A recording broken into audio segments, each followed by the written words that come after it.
यशोदा मैया चुलीच्या जवळ बसले आणि यशोदा मैया चुलीच्या जवळ बसून अश्रुधारा वाहत आहे. आज निर्जीव असलेली लाकडं सुद्धा त्या ठिकाणी पेटायला तयार नाही. रोज आम्ही कृष्ण कन्हैया करता जळत होतो, त्याच्या करता अन्न शिजवत होतो, पण आजपासून अन्न या चुलीवर शिजलं जाईल, पण माझ्या कृष्ण कन्हैया करता नसेल. निर्जीव असलेली लाकडं सुद्धा तिथं ओळी झाली. यशोदा मैयाच्या अश्रूने सगळी भिजून गेली. यशोदा मैया त्यांना प्रार्थना करते. अग्निदेवाला प्रार्थना केली, भगवंता प्रज्वलित व्हा, माझ्या कान्हाला माझ्या लालाला भूक लागले आणि जेव्हा तो मथुरेत इथून जाणार आहे ना, त्याला उपवाशी मी पाठवू शकत नाही. अग्निदेव प्रज्वलित होतो. माझ्या कृष्ण कन्हैया करता सामुग्री यशोदा मैया तयार करते आणि ताट वाढून पुढे आणते. सगळ्यांना महाराज ताट तयार केली. अक्रूराच्या पुढे ताट ठेवलं, नंद बाबाच्या पुढे ताट ठेवलेलं आहे, बलराम दादा भगवान श्रीकृष्णाच्या पुढे, आणि यशोदा मैया त्याच्या ताटाच्या पुढे बसून कृष्ण परमात्म्याला सांगते, काना घे. कृष्ण भगवान परमात्म्याने ताटातलं एक घास उचललं आणि यशोदा मैयाच्या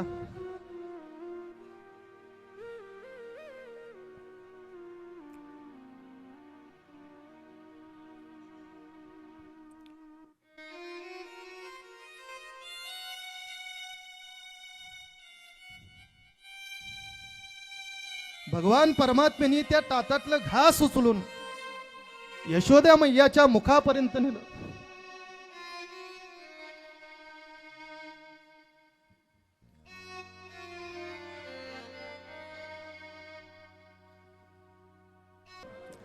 माझा लाला माझा कृष्ण कुठं थांबलाय?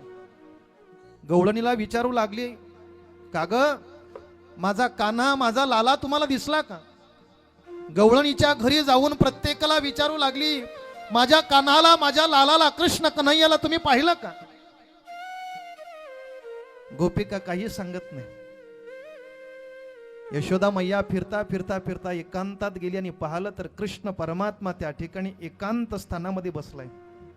दोन्ही गुडघे जवळ केलेत आणि त्या गुडघ्यामध्ये डोकं लावून भगवान परमात्मा रडतायत. यशोदा मैया जवळ गेली आणि कृष्ण परमात्म्याला हलवून जागं केलं. लाला, अरे बळराम दादा केव्हाशी घरी आला आणि तू इथं काय करतो? शरीर तापलेलं आहे, डोळे लाल बुंद झालेले आहेत. कृष्ण परमात्म्याकडे यशोदा मैयाने पाहिलं आणि सांगितलं, बाळ काय झाले तुला? तुझ्या चेहऱ्यावरची अस्वस्थता काहीतरी सांगते. तुझ्या चेहऱ्यावर आज प्रसन्नता दिसत नाही. आणि तसा आज सकाळपासून यशोदा मैयाला सुद्धा अपशकुन होत होते. दुधाचं भांड हातातून 2-3 वेळा पडलं. यशोदा मैयाच्या लक्षात आलं काहीतरी विपरीत घडणार आहे. यशोदा मैया कृष्णाला समजावते, कृष्ण झालं काय? काय दुखतंय का तुझं? कशा करता अशा अवस्थेमध्ये बसलाय सांग ना कृष्ण. जवळ गेलं, हृदयाला लावलं. परमात्मा काही सांगायला तयार नाही. यशोदा मैयाने आपल्या कृष्ण कन्हैयाला लालाला घरी आणलं, स्वच्छ पाय धुतले आणि कृष्ण परमात्मा तिथं बसलेला आहे. यशोदा मैया, वसुदेव, नंद बाबा आणि अक्रूर सगळेजण एकत्र बसलेले आहेत. आणि अक्रूराने त्या ठिकाणी नंद बाबाला सगळी हकीकत सांगितली. मी कृष्ण परमात्म्याला नेण्याकरता आलोय आणि हा कृष्ण परमात्मा तुमचा नाही. तुम्ही गोकुळामध्ये उत्सव संपन्न केला, पण हा कृष्ण कन्हैया देवकीचा आणि वसुदेवाचा आहे. तुम्हाला झालेली मुलगी तिकडं नेली आणि त्यांना झालेला मुलगा इकडं आणलेला, तुमचा मुलगा नाही. यशोदा मैया कृष्ण कन्हैयाकडे पाहत बसली. लाला, अरे काय बोलतो हा? कृष्ण परमात्म्याने सांगितलं, हो आई, जे कार्य करायचं आहे ते कार्य करण्याकरता मला मथुरेमध्ये गेलं पाहिजे. अक्रूर मला घ्यायला आलाय. ज्या कार्याकरता मी इथं आलोय ना, ते कार्य पूर्णत्वाकडे जाण्याकरता मला इथून गेलं पाहिजे. यशोदा मैयाने सांगितलं, कृष्णा, माझ्या स्वप्नात देखील मला वाटलं नव्हतं संपूर्ण जग सोडून जाईल मला. पण या आईला कृष्ण सोडू शकत नाही, माझा लाला सोडू शकत नाही. पण तू काय बोलतोस? अरे आज तुझ्याशिवाय मी जीवन जगू शकतो का? आजपर्यंत मी इथपर्यंत जिवंत राहिली ती फक्त तुझ्या प्रेमामुळे. तुला पाहिल्याशिवाय माझा दिवस चालू होत नाही आणि तुला पाहिल्याशिवाय मी झोपत नाही कृष्णा. भगवान परमात्म्याला यशोदा मैया विनंती करते, दादा इथून जाऊ नकोस. भगवान परमात्म्याच्या लक्षात आलं, आज जर मी जाणार आहे हे यशोदा मैयाला तर कळालंय, पण यशोदा मैयाला कळाल्यानंतर यशोदा मैया इथून पुढे कधी अन्नाला स्पर्श करेल की नाही सांगता येत नाही. आणि माझ्या मातेला, माझ्या आईला जीवापाड माझ्यावर जिने प्रेम केलं, आईचा हात हातामध्ये धरल्यानंतर कृष्ण कन्हैयाचा हात सुद्धा थरथर कापत होता. कारण या परब्रह्माला स्पर्श मातेचं झालं होतं, तो परब्रह्म सुद्धा आज थरथर कापतो महाराज. का तर आजपर्यंत 11 वर्ष ज्या मातेने माझा हात धरून मला या ठिकाणी चालवलं, त्या मातेचा हात आजपासून सुटणार आहे, पुन्हा या कृष्णाच्या हातात कधी येणार नाही. भगवान परमात्म्याच्या लक्षात आलं, जर असंच निघून गेलो तर माझी मैया इथून पुढे अन्नाला स्पर्श करू शकत नाही. यशोदा मैयाला सांगितले, मैया काय बघतेस तू? मला भूक लागले, मला काहीतरी जेवायला दे, मला खायला दे. यशोदा मैयाला सांगितलं, मैया अगं गाईच्या पाठीमागे जात असताना आता खूप भूक लागली, मला काहीतरी खाण्याकरता मला दे. यशोदा मैया ताडकन तिथून उठते, चुलीच्या जवळ गेली, माझ्या कृष्ण कन्हैयाला मला काहीतरी बनवून द्यायचंय. इथून पुढे मला कधी परमात्म्याला अन्न शिजवून देता येईल की नाही मला माहित नाही, पण आज माझ्या कृष्णाला काहीतरी द्यावं लागेल. यशोदा मैया चुलीच्या जवळ बसले आणि यशोदा मैया चुलीच्या जवळ बसून अश्रुधारा वाहत आहे. आज निर्जीव असलेली लाकडं सुद्धा त्या ठिकाणी पेटायला तयार नाही.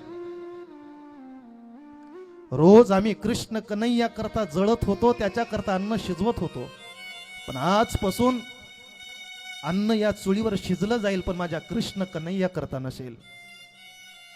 निर्जीव असलेली लाकडं सुद्धा तिथं ओळी झाली. यशोदा मैयाच्या अश्रूने सगळी भिजून गेली. यशोदा मैया त्यांना प्रार्थना करते, अग्निदेवाला प्रार्थना केली, भगवंता प्रज्वलित व्हा, माझ्या कान्हाला, माझ्या लालाला भूक लागले आणि जेव्हा तो मथुरेत इथून जाणार आहे ना, त्याला उपवाशी मी पाठवू शकत नाही. अग्निदेव प्रज्वलित होतो, माझ्या कृष्ण कन्हैया करता सामुग्री यशोदा मैया तयार करते आणि ताट वाढून पुढे आणते. सगळ्यांना महाराज ताट तयार केली. अक्रूराच्या पुढे ताट ठेवलं, नंद बाबाच्या पुढे ताट ठेवलेलं आहे, बलराम दादा भगवान श्रीकृष्णाच्या पुढे, आणि यशोदा मैया त्याच्या ताटाच्या पुढे बसून कृष्ण परमात्म्याला सांगते, काना घे. कृष्ण भगवान परमात्म्याने ताटातलं एक घास उचललं आणि यशोदा मैयाच्या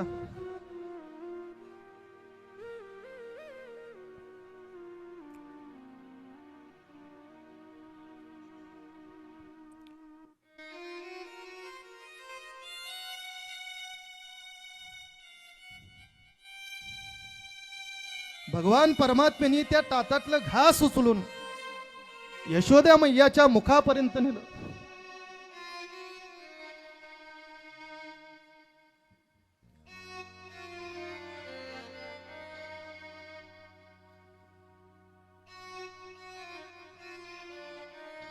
हरे कृष्णा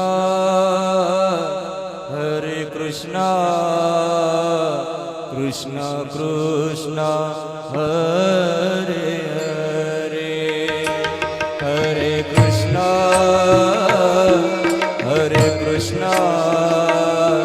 कृष्ण कृष्ण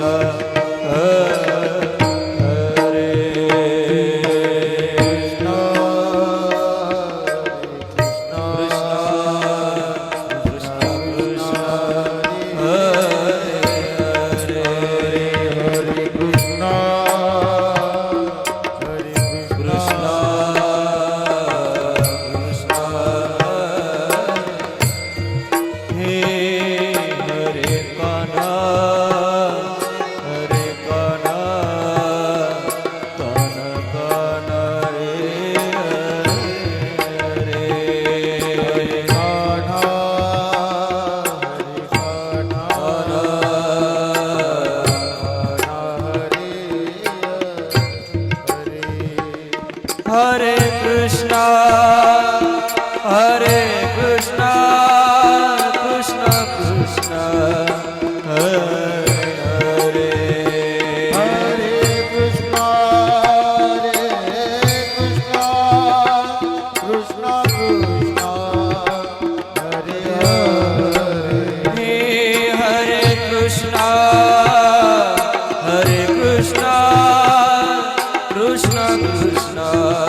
गवळण म्हणती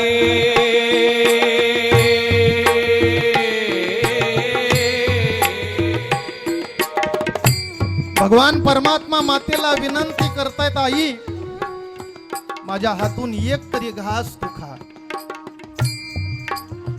यशोदा मैयाने सांगितलं, लाला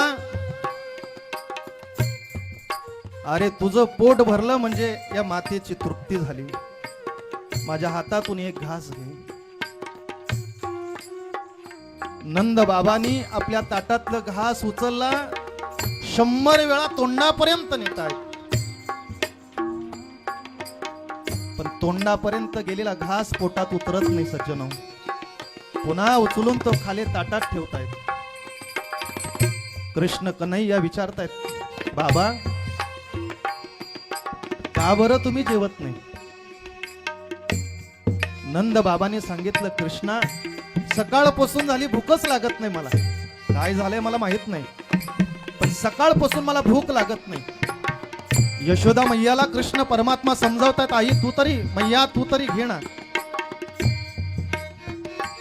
भगवान परमात्मा यशोदा मैयाला भरवतायत, यशोदा मैया कृष्णाला भरवते. सगळ्यांचा संवाद झाला. सकाळ उजाडली गेली आणि कृष्ण परमात्मा गोकुळ सोडून मथुरेला जाणार आहेत. या सगळ्या गोपींना गोपालांना कळालं, ज्यांच्यावर आपण जीवापाड प्रेम केला तो कृष्ण कन्हैया आपल्यात राहणार नाही. तो कृष्ण कन्हैया आता मथुरेला जाणार आहे. सगळ्या गोपिका यशोदा मैयाच्या घराच्या जवळ अंगणामध्ये आल्या आणि यशोदा मैयाला विचारू लागल्या. त्या गवळणी यशोदा मैयाला विचारतायत, गवळण म्हणती यशोदेला कोठे गे सबल, का रथ शृंगारीला सांगे ओ मजला अक्रूर उभा असे बाई गे साजने या नंदाच्या अंगणे मिळाल्या गवळणी या नंदाच्या अंगणे मिळाल्या गवळणी या नंदाचे अंगणे मिळाल्या गवळणी.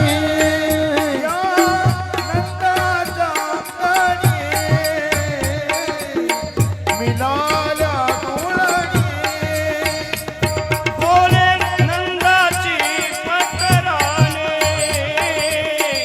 गदगद मोगुने मथुरेची चक्रपाणी जातो गे साजने, विवल झारे मन विवल झारे मन वचन ऐको रे या नंदाच्या अंगणे मिळाल्या गवळणी या नंदाच्या अंगणे मिळाल्या गवळणी.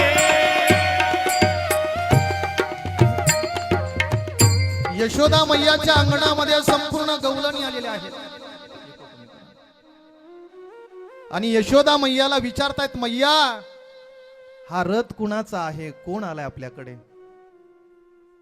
आणि असं समजलंय आपला भगवान श्रीकृष्ण सगळ्यांना सोडून मथुरेला चाललाय. यशोदा मैयाच्या डोळ्यामध्ये पाणी येऊन सद्गदित होऊन कंठ दाटून आलेला आहे, डोळ्यातून अश्रुधारा वाहत आहेत. आणि यशोदा मैया गवळणीला सांगते, तुम्ही जे ऐकलंय ते खरं आहे. आज कृष्ण परमात्मा सगळ्यांना सोडून मथुरेला जाणार आहे. गोपिका जवळ येत आहेत. यशोदा मैयाला सांगतात, मैया तू तरी त्याला समजावून सांग ना. आमच्या घरातल्या पतीवर आम्ही जेवढं प्रेम केलं नाही, आमच्या मुलांवर प्रेम केलं नाही, एवढंच नाही, आम्ही प्रपंचावरची आसक्ती सोडली आणि कृष्णा करता आम्ही वेड्या झालो. अगं मैया, वेड्यासारखं प्रेम आम्ही या कृष्णावर केले, वेड्यासारखं प्रेम कृष्ण कन्हैयावर केलेलं आहे. मैया, तू तरी त्याला समजाव, सांग त्याला, आम्हाला सोडून जाऊ नकोस. यशोदा मैया सांगते, गवळणी, मी तरी त्याला काय अडवणार? तो पोरगा जर माझा असता तर मी त्याला सांगितलं असता, पण तो तर देवकीचा मुलगा आहे ना, मी त्याला काय सांगू शकतो? यशोदा मैया पुन्हा पुन्हा भगवान श्रीकृष्णाकडे पाहते. गोपिका त्या ठिकाणी कृष्ण परमात्म्याला विनंती करतायत, कान्हा, लाला, जाऊ नकोस. खूप विनंती केली भगवान परमात्म्याला, पण परमात्म्याने अक्रूरला सांगितलं, अक्रूरा, या गोपींचा शोक माझ्या अंतकरणामध्ये आता मावणार नाही, समावत नाही, इथून निघालो पाहिजे. रथामध्ये भगवान परमात्मा चढलेले आहेत. गवळणीने भगवान परमात्म्याला विनंती केली, खूप विनंती केली, परमात्मा रथामध्ये चढत आहेत.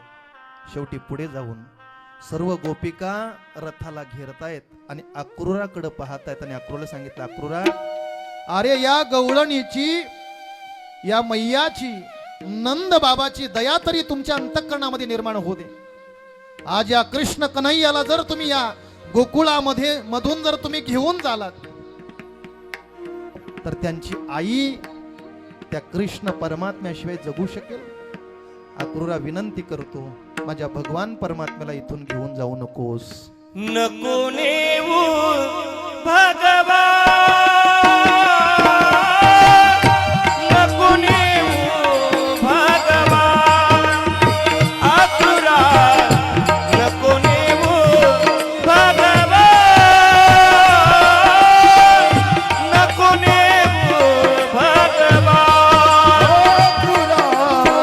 नको नेऊ भगवान, अक्रूरा, नको नेऊ भगवान, अक्रूरा, नको नेऊ भगवान, अक्रूरा, नको नेऊ भगवान. वृंदावनीच्या सकल जनाचे, सकल जनाचे एवढ जीवदान, नको नेऊ भगवान, नको नेऊ भगवान, अक्रूरा, नको नेऊ भगवान, नको नेऊ भगवान, अक्रूरा, नको नेऊ भगवान, अक्रूरा, नको नेऊ भगवान, अक्रूरा, नको नेऊ भगवान, नको नेऊ भगवान.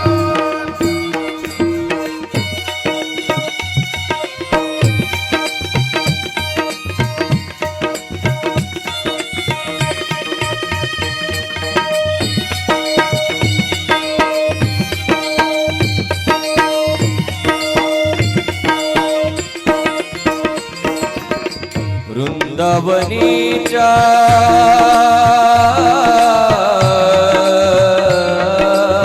सकल जनासे माय बाप तो हमण फोडितो, माय बाप तो हमण फोडितो, हरणी धेनु समान, नको नेऊ भगवान, नको नेऊ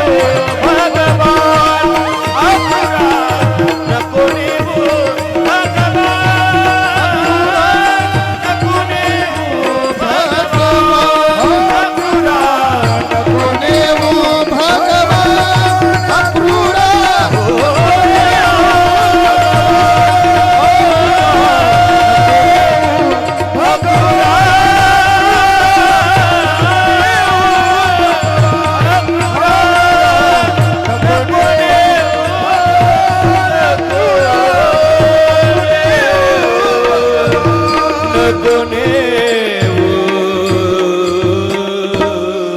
भगवान.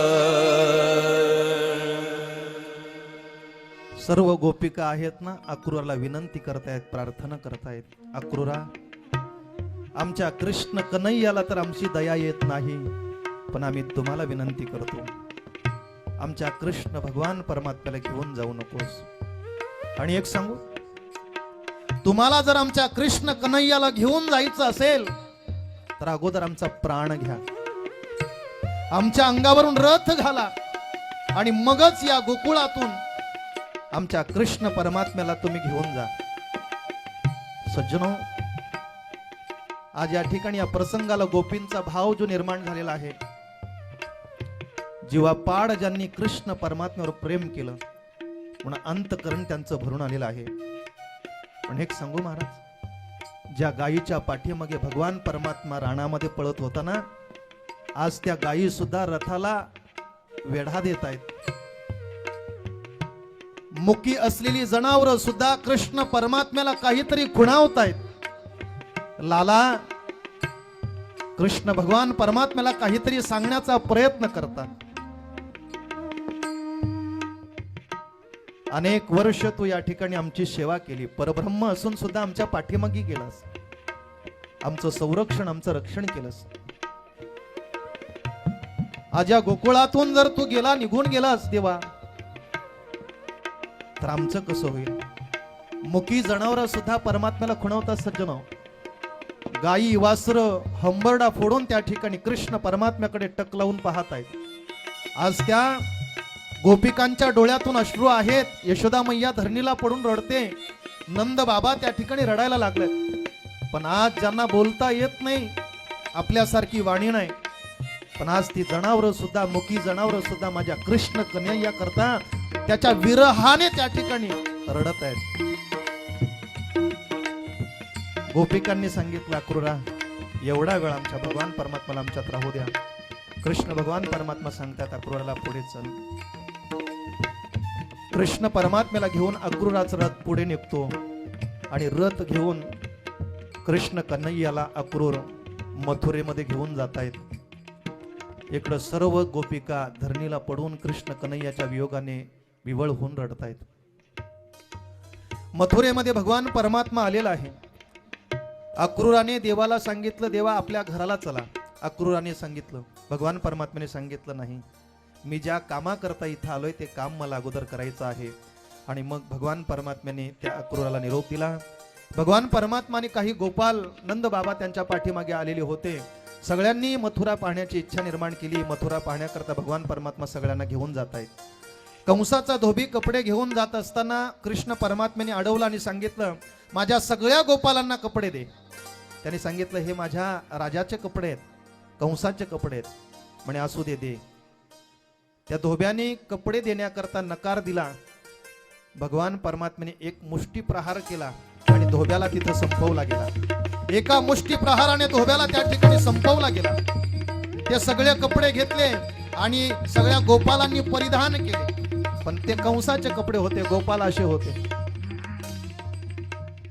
एका शिंपी दादाकडे गेले आणि कृष्ण परमात्म्याने त्यांना विनंती केली, एवढे कपडे जरा व्यवस्थित करून द्या. शिंपी दादाने हे सगळा प्रकार पाहिला होता. कुठला? धोब्याचा. लगेच सगळे कपडे घेतले महाराजांनी, गोपालांच्या मापाप्रमाणे बनवून दिले. कृष्ण परमात्म्याने त्याला काय दिला? आशीर्वाद दिला. त्याला सांगितलं, बाबा, याच्या पुढे तुझा धंदा कधी, व्यवसाय कधी बंद पडणार नाही. कोणाला सांगितलं? शिंपी दादाला. म्हणून त्याचा कधी मार सगळा बंद पडेल, पण शिंप्याचा धंदा कधी बंद पडणार नाही. त्याला सांगितलं, कपड्यापेक्षा शिलाई जास्त असेल. आज तसंच चाललंय महाराज. का? कृष्ण परमात्म्याने दिलेला त्याला आशीर्वाद होता महाराज. परमात्मा तिथून पुढे निघून जात आहेत. पुढे कुब्जेची भेट होते. कुब्जा ही कंसाला चंदन उगाळून द्यायची महाराज, त्याचा लेप तयार करून द्यायची. परमात्म्याने तिच्याकडे इच्छा केली आणि परमात्म्याला तिने तो गंध दिला. सुंदरी म्हणून भगवान परमात्म्याने तिला आवाज दिला. तिने भगवान परमात्म्याला सांगितलं, देवा, माझी थट्टा करता का? म्हणे नाही. जगाच्या मालकाने तिच्या पायावर पाय दिला, हनवटीला धरून उचललं आणि 3 ठिकाणी वाकडे असलेली कुब्जा सरळ केली, सुंदरी झाली. पुढे जाऊन भगवान परमात्मा जिथं धनुष्य ठेवला होता, अनेक सेवक त्या ठिकाणी रक्षण करत होते, अनेक ब्राह्मण त्या ठिकाणी पूजा करण्याकरता होते. 300 लोक त्या धनुष्याला उचलायला लागायची. तिथं जाऊन त्यांना विनंती केली, बाबा मला धनुष्य पाहायचंय. त्यांनी सांगितलं, अरे 10-12 वर्षाचा पोरग तू आणि तू काय धनुष्य पाहायला आलाय? म्हणे बाबा फक्त एकदा पाहायचंय. परवानगी दिली. ब्राह्मणाने आतमध्ये गेले. सांगितलं, बाबा स्पर्श करू शकतो का? म्हणे स्पर्श नका करू, फक्त लांबून पहा. कृष्ण परमात्म्याने त्याला स्पर्श नाही केला, सरळ हाताने एका हाताने उचलला तो धनुष्य. 300 लोक महाराज जिथं उचलायला लागायची, कृष्ण परमात्म्याने एका हातामध्ये त्याला उचलला. प्रत्येंच्या लावायला घेतली तेवढ्यामध्ये काडकन असा आवाज झाला, तो धनुष्य दुभंगला गेला. आणि आता कंसाला ही बातमी कळाली, कृष्ण आपल्याकडे आलेला आहे. धनुष्य उचलला, प्रत्यंच्या लावत असताना धनुष्य दुभंगला गेला, तुटला गेला. ज्या अर्थी धनुष्य तुटलाय त्या अर्थी माझा काळ आलेला आहे. आता जास्त वेळ मी राहू शकत नाही. कंसाला भीती वाटायला लागली, दरदरून घाम फुटला. आता खरं नाही. भगवान परमात्मा पुढे चालताय. गेल्यानंतर त्या ठिकाणी 2 दैत्य कंसाने सोडले. कोणते? चानूर आणि मुष्टिकाला तिथे सोडले. एका बुक्कीमध्ये त्यांना संपून टाकलं. भगवान परमात्मा पुढे जात आहेत. देव पुढे गेल्यानंतर कंस राजा सिंहासनावर आरूढ होता. जगाच्या मालकाने केसाला धरलं, ओढून काढलं आणि एका प्रहारामध्ये कंसाचा सुद्धा माझा जगाच्या मालकाने वध केला.